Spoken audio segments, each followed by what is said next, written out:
I am Kilsley Kaji Sting. I am Miles Richardson.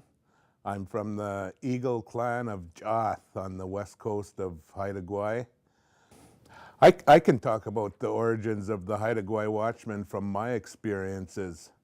I know in the late 60s and 70s, a lot of our people were getting really concerned about visitors coming to Haida Gwaii and helping themselves to the totem poles, to the jewelry that was buried in our ancestral village sites, which didn't have year-round habitation anymore. People only went back to Skungwai, to Tanu, to Skidans seasonally, as everyone had moved into Skidegate. I know I remember my dad going down to Skidans and places like that with Dempsey, Collinson, and a bunch of guys from Skidegate who'd be going there to check on the well-being of those sites and to gather beads and things like that, but just out of a general concern to look after our cultural inheritance. And it got really serious about that time as we got into the 1970s and through the 70s, when visitors would come and just like these pieces of poles from Kiusta and Kaisun, as visitors would come and cut off pieces of poles and take them to galleries and try and sell them or keep them just for their own use, but they were defacing our culture. And also, people would dig up graves. You know, chiefs and high status women were buried with all their finest, with their jewelry, and people would seek those out and dig up graves and deface our village sites. So as I remember it, as in my experience, when I came along out of university and became administrator for the Skidegate Band Council, there was a debate going on in Skidegate about whether we should stop people from visiting our village sites or whether we should manage them and welcome people, but tell them the rules. And I think it was a really pivotal decision. And it was consistent with our people's outlook of biggest virtues of being a Haida is to be a good host. That comes to today. And our people said, okay, we got to get this under control, but we're going to do it by welcoming people. Our people, through the Skidegate Band Council then, said, we're going to manage visitors, and we're going to make the rules. We're going to lay out from our authority as the owners of these places, those being our village sites, we're going to make the rules, and we're going to send our people out there, and we're going to welcome visitors, and we're going to make sure everything's done according to the way we want it done. We want them to come, we want them to feel welcome, we want them to understand and satiate their curiosity about our culture, but we want them to respect it the way we want it done. And this went on for a number of years, and it was very successful. Visitors, far from objecting to our watchmen being on site, were so happy to be greeted when they arrived at these sites, and they're fairly remote sites. You know, you're traveling around by boat or kayak or by canoe, and you're greeted by happy Haidas who are hosting you and explaining to you the history of these places. People really appreciated it. We never had any objections about that. People were happy to be hosted and to contribute to looking after the area like that. And that was the beginning of the Haida Gwaii Watchmen as a program of the Haida Nation. And eventually, as we expanded it, the Band Council and the Council of the Haida Nation grew stronger, and the Council of the Haida Nation developed some administrative capacity. The Band Council handed the Haida Gwaii Watchmen off to the Council of the Haida Nation. And the Council of the Haida Nation started administering it and spreading it throughout Haida Gwaii, throughout other parts of the island. So time went on, you know, the 70s turned into the 80s, and the Haida Nation started protecting, taking that ethic of responsibility for our cultural inheritance. Responsibility turned into responsible stewardship of our islands. And we started having to get the industry under control. So we started getting the logging under control, and we, in some areas of Haida Gwaii, chose to stop them. We put in place our management plans. We put in place land use plans and said, in these areas you can continue logging, but in these areas, no access. You're not gonna have industrial activity in these areas, and we upheld that. In 1981, the Council of the Haida Nation, the new Council of the Haida Nation, put in place a land use plan over all of Haida Gwaii, like I'd mentioned earlier. We decided we need to get the industrial destruction of Haida Gwaii under control, so we put in place a land use plan. And in that land use plan, land and marine use plan for all of our territory. And central to that were 14 protected areas, including Guayhanas, Naikun, which was already a provincial park, so that was fine, and we just mirrored that. But Dugust on the west coast of Haida Gwaii is an intact area. From the head of Naden Harbor down the height of land, on the mountaintops, from the head of Naden Harbor down to the head of Seal Inlet, far down the west coast, we drew a line because all of that area was intact, and it's just spectacular, beautiful country. It's rocky shorelines, hundreds of feet deep, tall, plunging directly into the Pacific Ocean with the west coast swells and waves crashing in straight from Japan. And our people decided that that area was still untouched in 1981 when I can remember the moment. This was the first area that the Haida Nation had declared is going to be protected. And we passed a law in our 1981 House of Assembly in the hall in New Masset. I think it was just after lunch. And our law was very simple. It was one sentence. We named this area. It didn't have a formal Haida name. Every little point had a name and every little bay, but we named the area generally as Dugust Tribal Park. Dugust in Masset dialect of Haida means out there.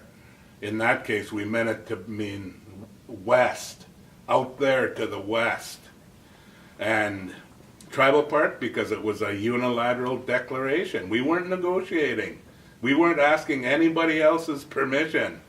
Haida Gwaii is Haida land, the Haida Nation is the government of the Haida Nation, and we declared that this Dugust Tribal Park will remain in its natural state in perpetuity.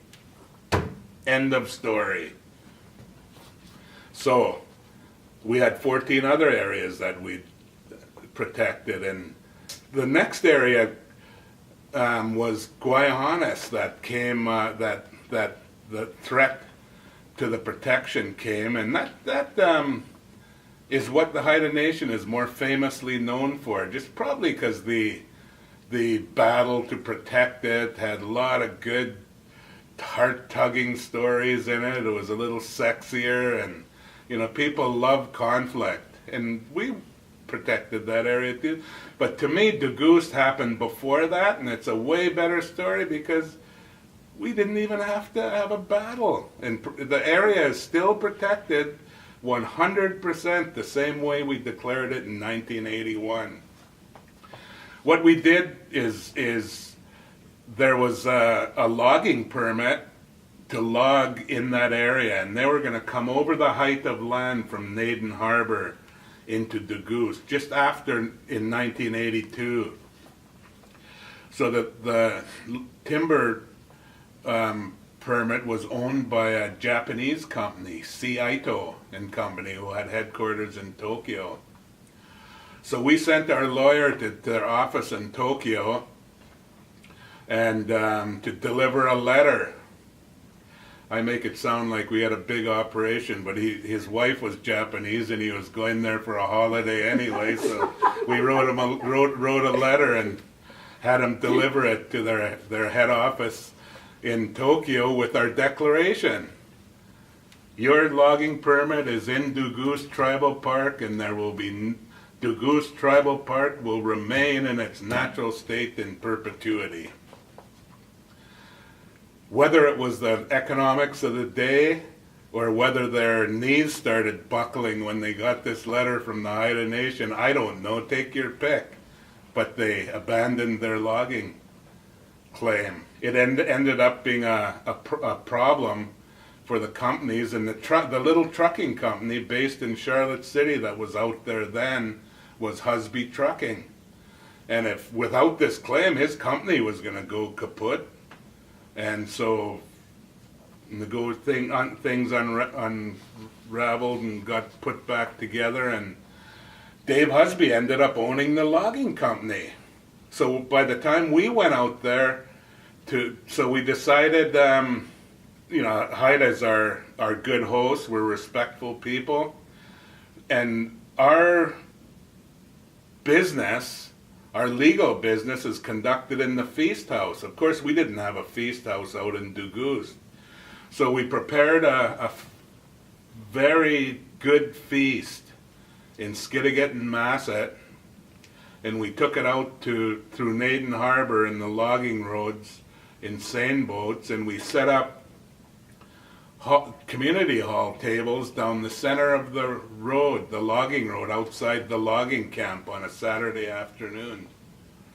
And we invited all the loggers, their families, their bosses, the whole camp. We invited them to a Haida feast. And to their credit, they all came. All the workers came. We didn't know where they're going to want to fight, or we didn't know how they'd handle this. But our intentions were good. We let them know that. And we had this feast, and we fed them beautiful Haida food. We sang for them. We sang for them the songs of the area, told them the stories, and told them why we had to protect, why the continuation, the well-being of our nation, of our people who've been here for thousands of years, required some areas of our islands to remain natural. And this was one of them. Now, we didn't hold this against them personally, but they were not going to log in this area, and we asked them to leave. And to their credit, they honored our request. To this day, they've never cut one tree in Dugus Tribal Park. And those logging companies and those logging families chose to honor the Haida authority and didn't log in that area. So we didn't have a big elders getting dragged away. We didn't have any of the dramatic speeches in court or the showdowns in Parliament and all those things. But Dugus Tribal Park is protected 100% in its natural state in perpetuity. Since then, the Council of the Haida Nation has signed joint management agreements with the government of British Columbia to ensure that nothing happens in that area without the consent of the Haida Nation, and both parties agree that Dugus will remain in its natural state. It's one of my favorite stories of asserting Haida sovereignty in Haida Gwaii, and it didn't require one shot and fired or one angry gesture, that it was just human beings cooperating with each other and recognizing that we're all here to stay, and we're going to share, and we're going to do it respectfully. And to me, that's a good story. So then we move on to Guayanas, and I think by then the forest industry and all the powers that be put their heads together and decided we can't let these Haidas get away with this. And they decided to fight us, and we won anyway. thanks to Canadians and people around this world finding that the values that we were standing for, they shared and supported. And that's another reason why I think there's hope for reconciliation in this country. We've done it in Haida Gwaii, we've shown it can work. And we can do it right across this country, and far from being a major cost, it's going to enhance this country. It's going to enhance this country in the hearts and souls of people who call this home, and it's going to be a beacon to the rest of the world of how differing people can get along by focusing on what we share in common. Beautiful. Pause the recording and restart so it doesn't cut off from the next question. So after the blockades defending Gwaii-Haanas, the negotiations started with the Government of Canada to fund the first nation-to-nation agreement on joint management of this part of Haida Gwaii. And the first thing Canada brought to the table was, you quit charging for the Haida Gwaii Watchman access and we'll pay all your costs. They took it as an affront to their sovereignty, which it was. I mean, Haidas have no, we're not shy to declare our sovereignty over Haida Gwaii, and therefore our responsibility to be stewards of the area. But then we started managing Gwaii-Haanas jointly with the Government of Canada, although the Haida Nation kept control of the Haida Gwaii Watchmen, and the costs were paid by the Government of Canada, which continues to this day. And I don't think, this has been 23 odd years. I don't think they've increased the budget at all, but it's the little things that the Crown gets away with if you let them. But I had big expectations for the Haida Gwaii Watchmen and expected it to be a continuing work in progress. I mean, from you talk to Captain Gold, you talk to other participants in it, everyone had visions of what what motivated them to get involved. But to me, the end objective was always to have our people move back to our ancestral village sites. I mean, those village sites exist because those are the richest parts of Haida Gwaii, which is one of the richest places on this earth. And in modern times, families could live back in their village sites on a year-round basis. There's lots to do, protecting and looking after the ocean resources, just making sure that we monitor and regulate human activity in those areas, Haidas and everyone else. There's a lot of people down there, around. Those seafoods and stuff are worth a lot of money, and there's a lot of greedy people who wanna put them all in their bank account, and we need to look after that. There's a lot of streams. Like Haida Gwaii doesn't have any main salmon producers, and salmon are such an important part of our life right through to today. What Haida Gwaii has is hundreds of small streams that produce 2,000 and 3,000 spawners each.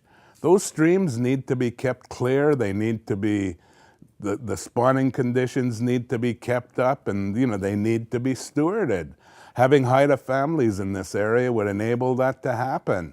Our people being out in our old village sites would be good for coastal zone safety. That could work with the Coast Guard and help them to help people to be safe throughout the year. There's many functions that the Haida Gwaii Watchmen could serve in our own village, in our old village sites, and all around Haida Gwaii. And that was always my vision, is that it would enable our people to move back to our ancestral homes and be functioning and have a very useful purpose. And I think we still need to keep building toward that, although, in the political fray between ourselves and Canada, that seems to have been lost. They just seem to be treading water, keeping the Watchmen doing the same old things year after year after year. I think we need to evolve. I think Haidas need to re-seize control of it and move it forward in our vision in terms of how we see our future in our homelands. And I think this could become one of the best features of a Canada that is coming to terms with Indigenous people.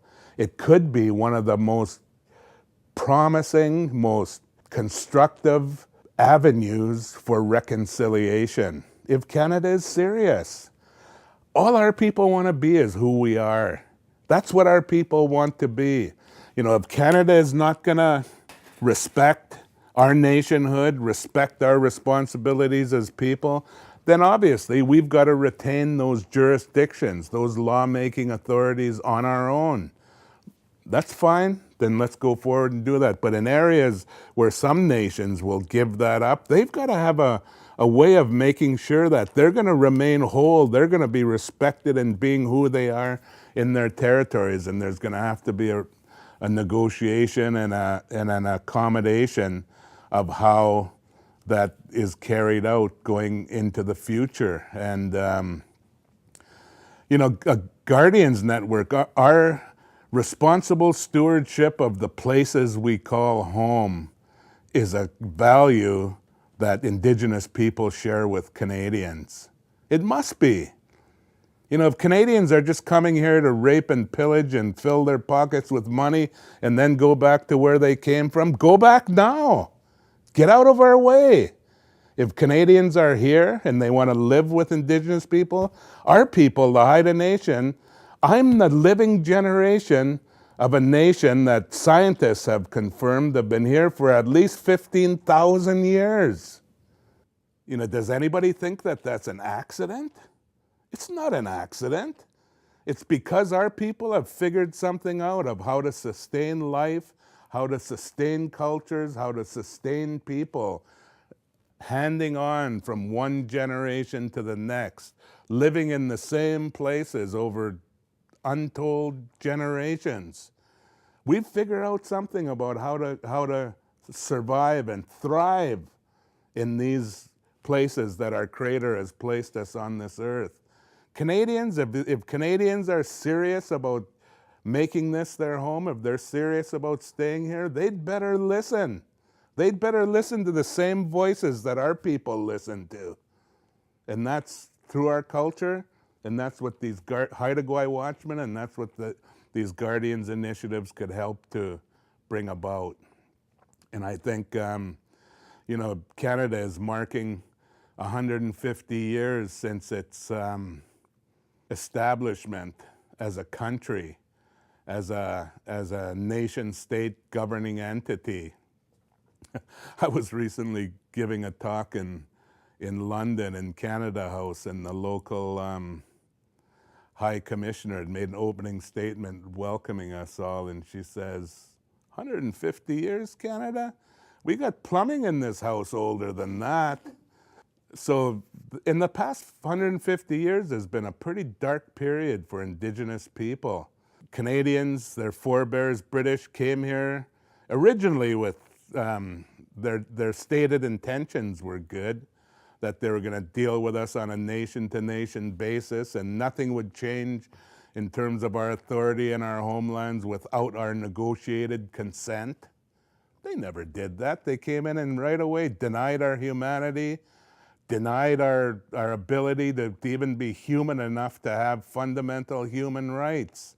And then they try to snuff us out, assimilate us into the body politic using the Indian Act, this piece of draconian legislation as their main tool, which is still on their books. So we've got to end that attack, as my good friend Bo Dick, when he put his, broke his coppers on the steps of the BC legislature and on the steps of the House of Commons, he was simply telling Canada and British Columbia, we're still here. It's time to stop the attack. And now let's get on with figuring out our future together. And I think if we're serious about reconciliation, and all reconciliation means to me is that we accept each of us for who we are. We accept Haidas for who we are. We accept Quagils for who they are. We accept Inuit for who they are, Innu for who they are, Crees for who they are, and Canadians for who they are. And we figure out how to live here together with respect. We accept that we're all here to stay, and we figure out how to share and coexist. This Indigenous Guardians Network will be a key, constructive building piece for that new relationship.